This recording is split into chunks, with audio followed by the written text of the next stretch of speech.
All right, Ayden, tell me a little bit about yourself. So I'm a small business owner. I own Heritage Pizza in Altoona. Um, I've been into business all my life, um, whether or not it was directly into business or fascinated by it. When I was a real young kid, I used to go to my uncle's house, and he had a wood shop in his basement, and I used to take his handsaw and saw wood and sell it back to him for 35 cents a piece. And it was stupid. He was just doing it, just to make me feel good. But I feel like that's how my mind has been working forever. Right. And so that was when I was really young. My first job was at Park Hills. It's a local golf course. And from there, golfers are typically like the business owners of the area, and not necessarily just golfers in general, but it's a good place for them to network. So Right. I was exposed to that at a really young age, and it fascinated me. And I used to get golf bags out of the people's cars, and they'd come up in their Mercedes and their BMWs, and I was looking at my paychecks, and I'm like, I'm never going to get this car, making these paychecks. So I was like really exploring my options. I'm like, what can I do? Like, what different routes are there? And it was right in front of me, but my one coworker, he was doing this. I don't know if you want to call it a project, but he was into a corporation called Amway, sort of like Avon, if you're familiar with that.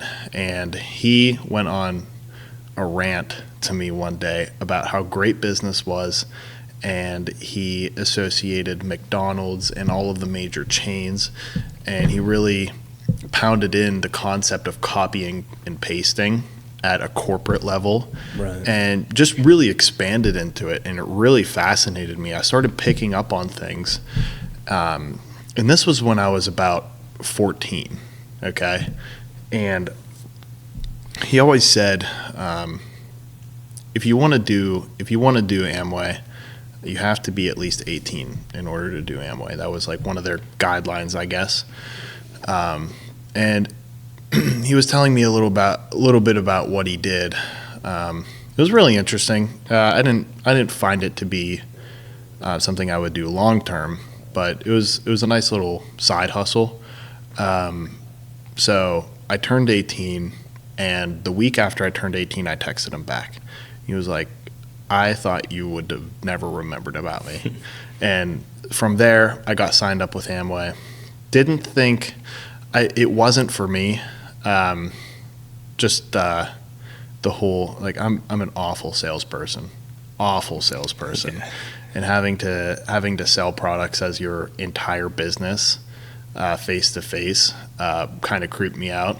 If I expanded onto it, I feel like I could have gotten somewhere with it, but just wasn't where I was at. So I quit doing that. Started exploring other options. I got into the vending machine business, and that was where there was no guidelines, because Amway, they told you how much your products costed and how much you should sell them for, and so you kind of had a guideline. But getting into the vending machine business, there was no guidelines. It was purely just me, and I had a partner as well, and this was my first ever experience with a business partner, and I loved my business partner. I still do. His name is Nick, and in fact, I saw him last week. We're still really, really good friends, and so that opened me up to starting my own business, and we were making money, right? Mhm. But we were making very little money, and we both acknowledged that, and we kind of both went into it expecting not to make a ton of money. We were there to learn. We both acknowledged that, and we learned. We had some setbacks, and it really taught us the fundamentals of a business. You know, we did the whole thing legit. We opened an LLC.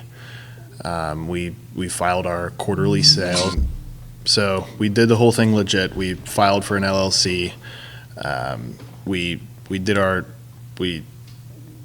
expensed our quarterly sales, and it really opened us up to how to properly run a business. You know, because I mean, even from my friends to older people I know who have been in the business for a long time, like lawn care. Lawn care is a big one. Everyone knows how to cut grass, but no one knows really how to run a business. Right. You know, and you know, sure, I can come over to your house and cut your grass, and you hand me a $20 bill, but on the back end of that, I have to file that. I have to make a receipt for it.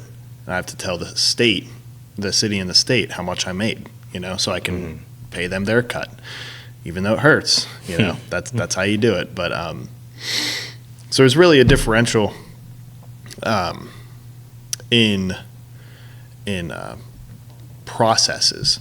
So I'm really glad we did it legit, because that'll follow into what I do now is owning a pizza shop. If I hadn't done any of that, I really would have gone into it blind. The pizza shop, which is what I do now, Heritage Pizza, and I'm not saying that we went into the pizza business with open eyes. You know, like we were blind. We were blind. Basically learn as you go. Right, exactly. And it was scary. It was sketchy, you know, but how you previously talked about analysis paralysis, you know, I can see where people get caught up in that. You know, it's a scary place to be.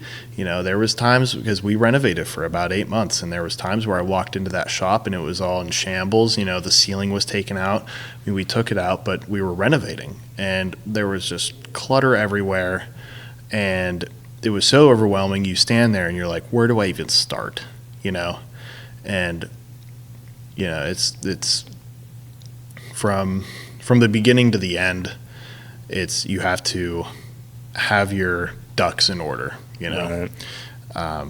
It's better to just jump in the deep end though and learn as you go than get stuck in the exactly. Let me read everything and figure out how it works. Exactly. And my parents are the opposite of how I think. They're like they have the mindset where you need to have a checklist of everything you need to do, and then you start. I'm the opposite. I start and then make a checklist, you know. Well, sometimes you don't know what you need until you start, you know, doing it. Exactly. Right. And I'm not at all disappointed in how I did that, because I learned a lot that way. And if I were to go back and I were to think about it for a year and, you know, make the whole checklist, maybe I could have done it a little more efficiently, but that would have set us back a year. Right. You know. So let's go back to the vending machine stuff, because I know a lot of people, when they're looking to get into business, vending machines is usually one of the top 5 things on easy get rich quick schemes. Right. You know. So tell me about how you actually went and found your vending machine, how many you had, where you set these up, locations wise. Did you contact the owners? Was there any split on how you paid electricity? Did they pay electricity? You know. Yeah, it's really interesting, because I never intended to get into the vending machine business. I mean, like, me and my buddies talked about it, or me and my business partner talked about it, but we were never apt to pull the trigger on anything, you know. And I used to play this card game down at one of the local card stores. And, you know, I was talking to the owner of the card store, and he had a little cooler that he had, and there would always be like 2 or 3 rows of drinks in it. You know, the cooler could have fit 40 drinks, 40 rows of drinks, but he only had 3. And it really got me thinking. I'm like, if he maxed out that cooler, I wonder what his sales could be just on that cooler alone. And so I brought it up to him, and I'm like, hey, what do you think about me taking over your cooler? I'll give you a cut. And we didn't do, how much the estimated electricity. We simply did percentage of sales. You can consider it profit sharing. Right. And so that's where we started. I asked him about it, and right off the bat, he was like, yeah, sure. Go for it. That's awesome. So were you buying all the supplies then, running everything, and you were just giving him the percentage at the end? Yeah, pretty much. So I'd meet up with him every month. I mean, I'd stock once or twice a week, but I'd meet up with him every month. And so how it worked was, since it was just a cooler, it wasn't a vending machine that people could stick money into, people paid him, right? And I kept track of inventory. So if I went in at the beginning of the week and there was 50 drinks stocked and we sold everything for $2 a piece, and I came in the next week and there was 20 drinks there, I know that I sold 30, right? So I'd tally that down, and I'd go up to him at the end of the month and I'm like, here's the gross, here's how much you owe me, and here's how much you made. And he would pay me cash for it.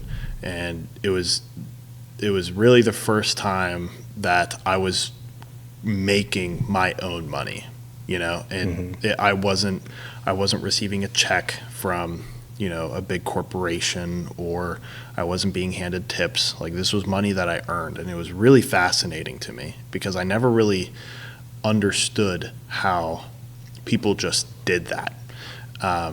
But he said yes whenever I first asked him about it.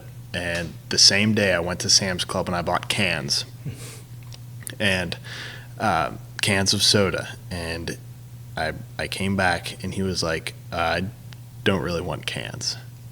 I'm like, okay, that's fine. Why? And he said, because people are playing cards, you have a can on the counter, and if it spills, there's no cap. All your cards are ruined. So that was the first, I wouldn't really call it a roadblock, but it's the first time I had to pivot. It was day one, right. And it was really interesting to me. So I had to go back, get bottles, and do the whole thing over again. But the money I was making, it wasn't great, but it was interesting. It's a stepping stone to business. Right, exactly. And from there, I started really expanding on where we could buy vending machines, where we could place them. And that's whenever I got with my business partner. I'm like, hey, I see the potential in this. Why don't we try to go together in on it and try to mitigate our risk? Because vending machines aren't cheap. They're pretty expensive. And so we did that. And at our peak, we had 5 vending machines. And 5 vending machines doesn't sound like a lot, but whenever you have to keep up with them, stock them every week. Right, exactly. And it got to a point where we couldn't find more places. And there was days I took out of the month where I'd basically do, it wasn't over the phone, but I did cold calls. I'd go to businesses and I'd be like, hey, what do you think about a vending machine? I see that your customers, your employees don't have a big variety of options. I could fix that for you, and even give you a chance to make a little bit of money on top of it. And I probably did this 10 times where I took a full day and I went from business to business, and it got to the point where I couldn't do any more in Altoona because I already asked everyone. Yeah. And it got to the point where I had to start going outside of Altoona. And honestly, it was crazy, but I probably did that about 10 times. And 9 out of the 10 times, everyone I went to said no. Everyone I went to. And it was really it deterred, but there was that thought in the back of my mind, like if the guy I go to next says yes, that could be an extra $400 a month. Right. That's crazy, so that really drove me to keep going. And that's basically how we how we started the vending machine business. And if we wanted a vending machine, we'd go on Marketplace. There's always people selling vending machines on Marketplace. We've driven up to 4 hours for a vending machine, and it got to the point where we were kind of worn out on vending machines. You know, the market in the immediate area was oversaturated. We weren't willing to travel any further, so we started exploring skill machines. And we found this place up about 30 minutes from Altoona. It's called Housedale, and it was this like little private club. And they said we could put some skills machines in there, and we were so stoked, you know. So we bought 3 skills machines. We bought 3 skills machines, and they were expensive. You know, the components of the skills machine aren't what cost money. It's the ability to make the money. So we put our money together, we bought those, and we started making money up in Housedale. And it was really interesting because I think I go into every adventure thinking it's not going to work out, but I'd really like to see it work out. And the fact that it even worked out was insane. You know, we went up there about every month, and we, you know, took the collections, and all the skills machines had reports on what they made, what they paid out, and we'd even up at that point. And after the skills machines, that place closed down because they had too many partners. It was a little club. They literally had 2 pool tables and some skills machines, and that was a club. You know, they held tournaments every week, but they were only open 3 days a week. I think they had like 8 partners. It was insane, and I think they intended it to be like a hangout spot for all the partners, but you know, money got muddy between the partners, and you know, one month one partner wouldn't pay, and the other month 2 partners wouldn't pay because this one guy didn't pay, and they didn't think, you know, and it just spiraled from there, and they ended up closing down. But so we had to take our machines out, and eventually I ended up selling my half to my business partner. And that's whenever I started exploring other options. Gotcha. So the skills machines is an interesting topic because I know you have some in your business now. Yeah. But when you were with your buddy, your business partner doing this, where did you find the skills machines? Was there somebody that's selling them around here? And how much did you typically pay per skill machine? Yeah, so it was all off of Facebook Marketplace. A brand new skill machine is nuts. It's like $8,000 for one brand new skill machine. But you could find people who were selling them on Marketplace, and we've paid, most we've ever paid for a skill machine was $3,200, and the least we've ever paid was $200. So it really varies. Right. But you know, each skill machine has a different hold. Each skill machine has different games that people might like. And you might think at the end of the day it's just gambling, and if someone wants to gamble, they'll stick their money in a machine, but that's not always the case, you know, because you walk into, let's say, a casino, you know, they have a craps table, they have a blackjack table, and they have a roulette table. Well, let's say I don't know how to play blackjack or craps. I'm going to the roulette table, and if they don't have a roulette table, I'm not willing to learn and risk my money on something I don't know how to play, you know, because that, on top of losing your money at a casino, losing at a game you don't know how to play already makes you feel more like crap. So it's really interesting. We had to make variety in what we put out there. But for the most part, I would consider it a successful adventure. So with the money that you invested to buy the skills machines, how much do you think that you earned, and how long did it take to pay back that investment? Yeah, so it's tough. It's like real estate, you know. You don't buy a house and look for it to give you a return the same year, you know. It's more of like you kind of have to let it simmer a little bit, build up some pressure, and we honestly, I don't know exactly how much we made, but in my mind, every drink we sold was profit after cost of goods sold, because we bought a vending machine for $500. We sell one drink for, let's say, $2. Drink costed us $1. We made $1, right? Next day, if we wanted to sell the vending machine for $500. We'd sell it for $500, but we'd come out $501, you know? So it wasn't really about recouping an investment. Now, in terms of expansion, if I wanted to expand how many vending machines or skills machines that we had, I would have to look for how much they're bringing in just so I could afford another one. But whenever it comes to profits, it's not really about returning your investment. Gotcha. Okay. Now, moving on to your business now with the skills machines, have you seen a lot of success with them? Yeah. So I had at the beginning of our the pizza shop, we had one vendor who had your typical, you know, PA skills machines that you see everywhere, and a lot of people are really accustomed to that. You know, they know it, they see it, they know how to play it. And so that the volume for those machines are higher than others.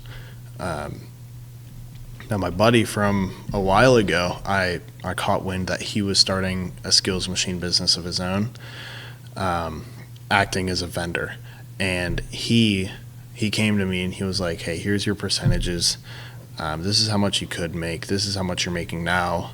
And it really persuaded me to go with him instead of my initial vendor, because the PA skills machines, how it's built is that if I, as the business, take 40% of profits, obviously not gross, but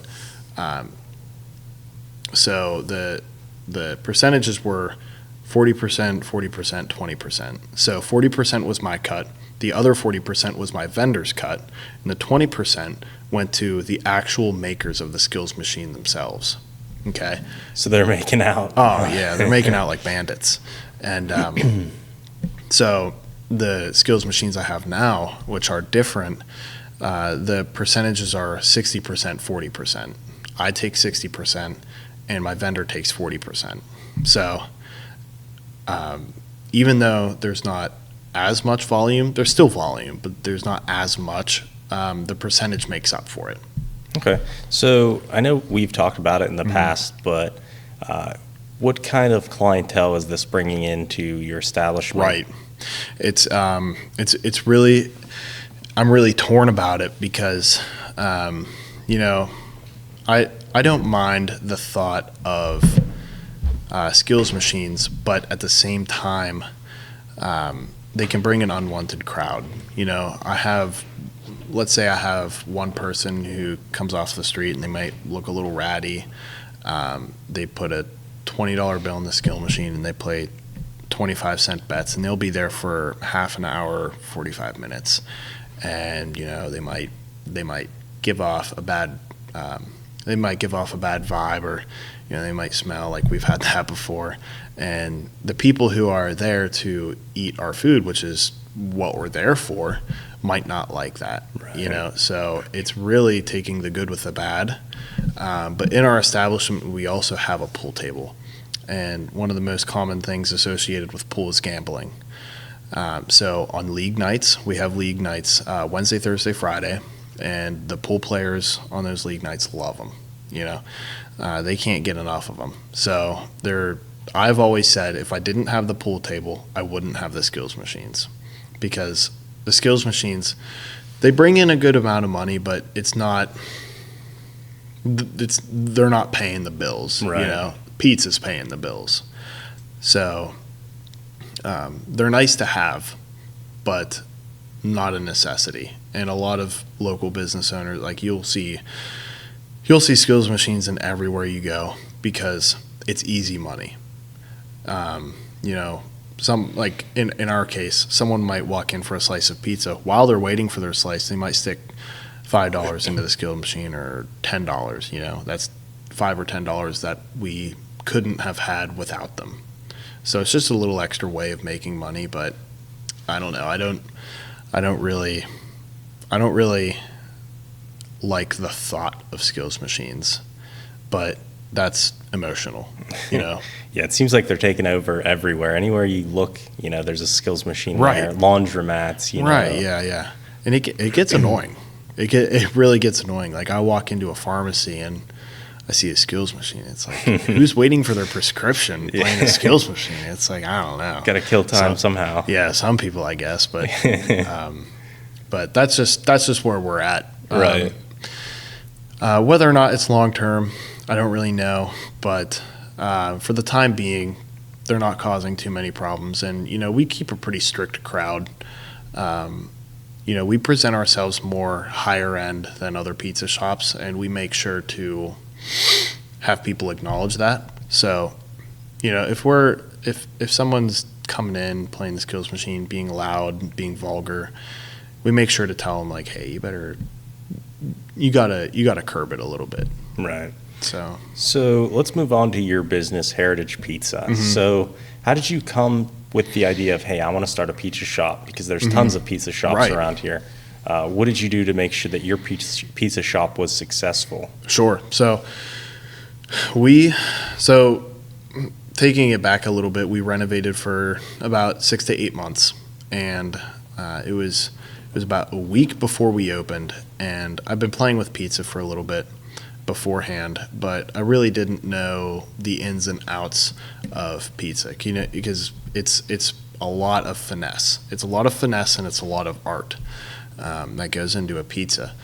And I could bore you with why that is, but it's just a matter of fact. And a little bit before we opened, we were like, well, I guess we need a recipe. So we went to a local business owner. I used to ride my bike to his pizza shop when I was a kid, and he gave me the base to the sauce recipe. And so we took that base and we made an herb blend around it, matched flavor profiles, and from there we created our sauce. Okay, that was a week prior. Before that, we were using a completely different sauce, which was a lot thicker, a little bit more grainy. And so our sauce recipe literally changed a week before we opened. And we were using straight mozzarella cheese before we opened, just to experiment. And I thought that's how it was going to go. And 2 days prior to us opening, I was talking to my one buddy who owns an Italian market, and he said that, hey, why don't you look into a different kind of cheese? So it's like, okay, well, mozzarella on pizza, that's really the only way you can go. He was like, well, take a look at brick. So I started looking at brick cheese, and I found out that in the boroughs of New York, authentic New York style pizza, thin, crispy, right? But they don't use mozzarella. They use brick cheese, okay? And that really blew my mind. So I ordered a case of brick cheese, and I just wanted to experiment with it. I really wanted to try it. And the distinctive flavors in it were astronomical. It wasn't like any other cheese on pizza you've ever tried before. It was a little saltier. It was a little more full. It gave hints of Munster cheese. So I really thought that was a fascinating idea. And everywhere around here uses mozzarella or mozzarella provolone mix. Everywhere. You go to one pizza shop, eat a slice. You go to the next pizza shop, eat a slice. You're eating the same cheese. Sauce is made of tomatoes. You're eating the same sauce. And oftentimes, pizza shops have a base dough recipe. And so you're eating the same slice everywhere you go. There's no distinctive definitely tastes nature. Like it. Yeah, right. There's no distinctive nature. So that was the nail in the coffin. I'm like, I'm not going to be like other pizza shops. We're going to use brick cheese. You want to stand out. Exactly. And we've had people who have been here, and let's say they grew up in New York, and they're like, oh my gosh, man, this tastes just like home. And that's really reassuring. Mm-hmm. But that's what we stuck with, and I'm glad people responded well to it. Right. So how many different variations would you say that you've kind of gone through when trying to find your recipe? Sure. So sauce, we had that sauce that we were using for the longest time, just experimenting, and it never tasted right. So we would tweak it a little bit, taste it, like, yeah, it's sauce, but it doesn't taste great. Tweak it again, and we were never really satisfied with the sauce. But whenever my buddy opened me up to the base for his sauce recipe, it was much closer. And we were able to pinpoint it exactly to how we wanted it from there. It's a thin sauce, It's more of a it's not really a sweet sauce, but it has acidic flavors to it that I think a lot of people enjoy. And it's a little more runny, I hate whenever you get a pizza and the sauce is like super thick, It's just like I don't know what I'm eating at that point. Right. It's like spaghetti sauce or something,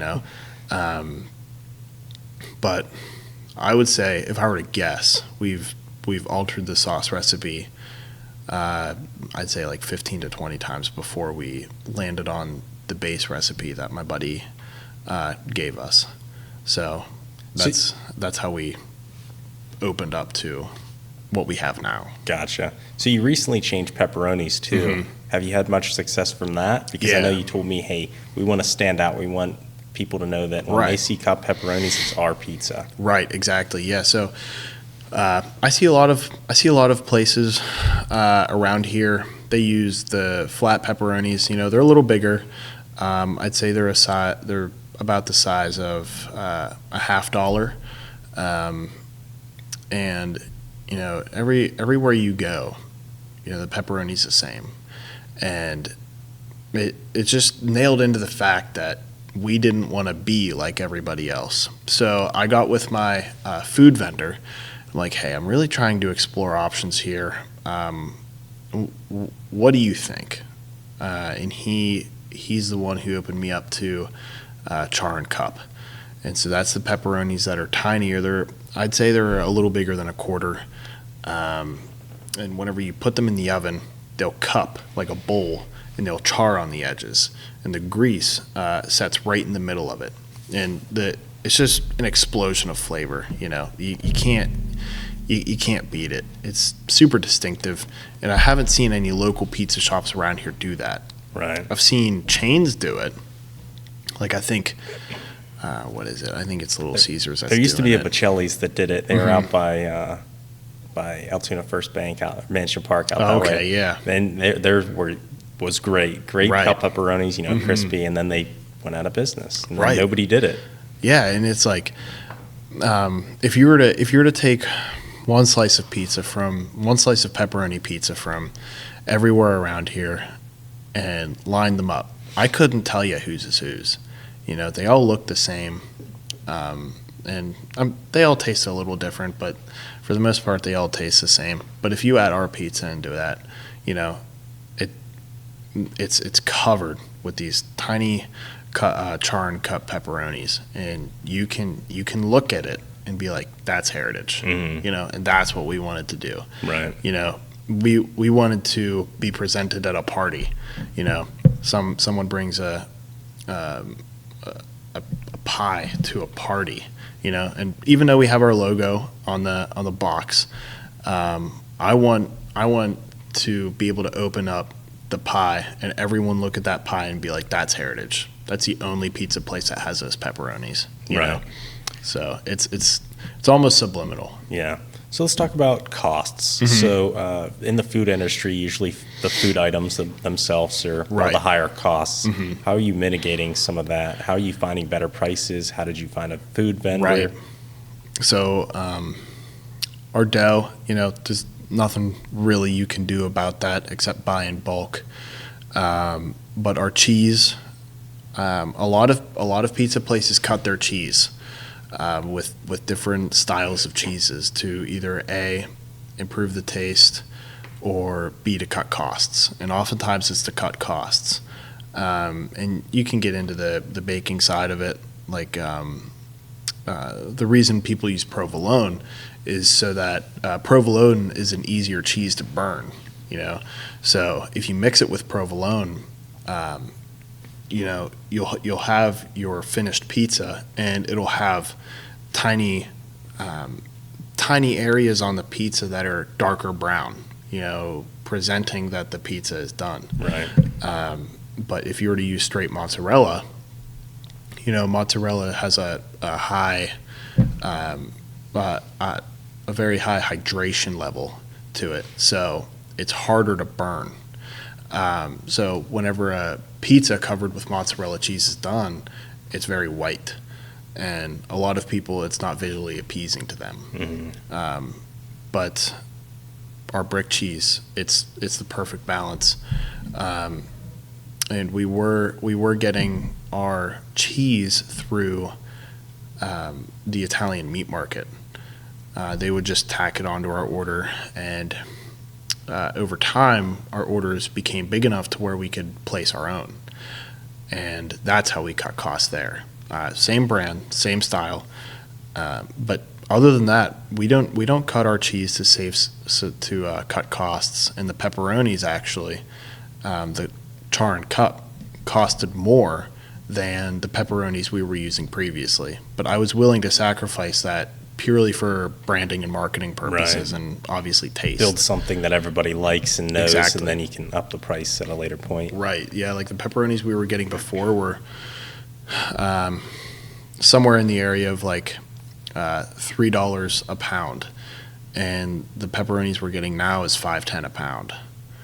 So it's a $2 difference. $2 a pound, being that it's the most used topping, is a huge difference. So in my mind, it was worth it. But instead of using cheaper ingredients to keep our prices low, we use quality ingredients, and I'm perfectly okay with the fact that our pizza might be a little more expensive than the next guy's. Right. Because everyone who walks in our door understands that they're getting they're quality. Paying for quality, right? Right. Because I don't want to go somewhere and receive slop for 10 cents. Mm-hmm. The slop might fill me up for 10 cents, and sure, it's a cheap meal. But, people want to splurge. Mm-hmm. And whenever you splurge, man, you have to pay the cost. Right. So this brings me into the next point is you mentioned to me a couple times about, hey, a lot of people order through DoorDash with us, mm-hmm, which, is a little bit steeper of a price. Right. So I know you've mentioned that DoorDash, you kind of want to get away from it. So mm-hmm, explain how you plan to get away from it. You've developed an app that you're going to take, mm-hmm, deliveries yourself. Right. So we signed up with DoorDash day one. I lied. It wasn't day one. I think it was like month 3 of us opening. It was at the beginning, though. It was at the beginning of us opening, and we were naive to the fact that DoorDash's cuts were affecting sales that much.